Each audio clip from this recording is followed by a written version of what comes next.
Et si tout repartait de Lourdes? Ce n'est pas encore le 15 août, mais le pèlerin s'est rendu cette semaine dans la cité mariale, elle aussi touchée de plein fouet, comme le reste du monde, par la pandémie.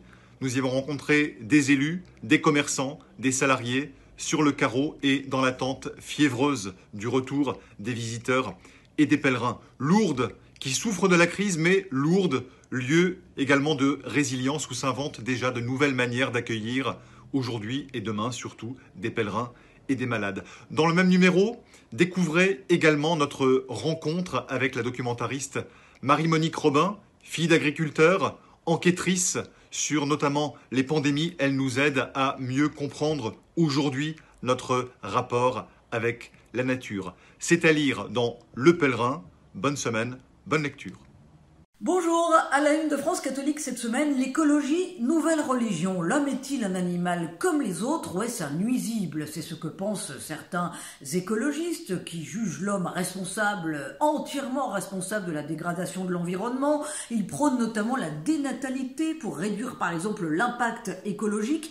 Alors, la pensée chrétienne dans tout cela, eh bien, tous les papes, et notamment le pape François bien entendu, prônent l'écologie humaine, c'est-à-dire respect de la créature qu'est l'homme, respect de toutes les créatures en se mettant bien entendu sous le regard de Dieu. C'est à découvrir dans notre numéro cette semaine. Nous vous proposons également un beau dossier, une réflexion sur la génération des 18-25 ans qui a l'air quand même d'être vraiment la génération sacrifiée sur le plan de la transmission intellectuelle, sacrifiée aussi sur le rapport à l'obéissance avec une forme de relativisme quand il s'agit de la conscience. Bref, nous vous proposons évidemment de vous faire votre propre opinion en lisant France Catholique cette semaine. Bonne lecture. Bonjour, cette semaine Famille Chrétienne vous parle d'un mystère. Alors pas n'importe quel mystère, c'est le mystère de la vie, en un mot, la grossesse. Alors forcément, ça fera peut-être sourire certains d'entre vous qu'un homme puisse en parler, mais de fait, je vous fais une confidence, il se trouve que mes deux grandes filles sont enceintes. Alors forcément, pour moi, ce mystère est très grand, et grâce à Famille Chrétienne, je vais peut-être mieux le saisir. D'ailleurs, le mystère, c'est le mot employé par l'Église pour nous parler de la grossesse. Souvenez-vous, c'est l'épisode de la visitation que nous fêtons le 31 mai, la rencontre entre Marie et Élisabeth à Anne-Carême. Alors je vous conseille vivement de lire le grand entretien que nous publions avec une philosophe qui est Laurence Aubrin sur la grossesse. Elle explique d'ailleurs que les philosophes, souvent des hommes, ont très peu parlé de la grossesse. Et c'est dommage parce que c'est le mystère de quelqu'un qui surgit en soi. Le projet de loi pour restaurer la confiance dans la justice a été adopté mardi en première lecture par l'Assemblée nationale. Réforme ne revient pas seulement sur un catalogue de mesures, audience filmée, renforcement du secret professionnel pour les avocats, extension de l'expérimentation de la cour criminelle, réduction des peines. Nous avons aussi fait le choix de donner la parole à des magistrats, juges, avocats et d'interroger la démarche même du garde des Sceaux.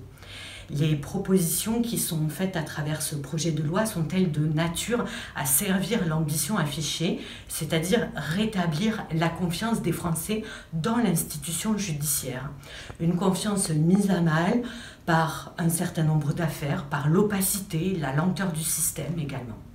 Je vous propose de retrouver des éléments de réflexion et de réponse en lisant Réforme cette semaine. C'est un sentiment souvent diffus et pourtant un constat très partagé. La violence serait de plus en plus présente dans notre société. Nous pouvons le constater sous forme de violence verbale dans des échanges très anodins, mais aussi dans la difficulté qu'il peut y avoir à débattre de plus en plus, ou encore sur les plateaux télé qui organisent souvent la surenchère de violence verbale.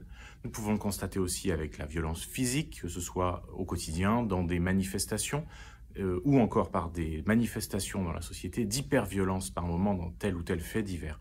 Bref, la violence semble omniprésente. Sommes-nous devenus plus violents? C'est la question que nous avons voulu nous poser cette semaine dans le dossier qui fait la une de la vie, en allant ausculter cette violence, mais aussi en cherchant des clés pour la désamorcer et pour combattre ces accès de violence qui peuvent nous saisir.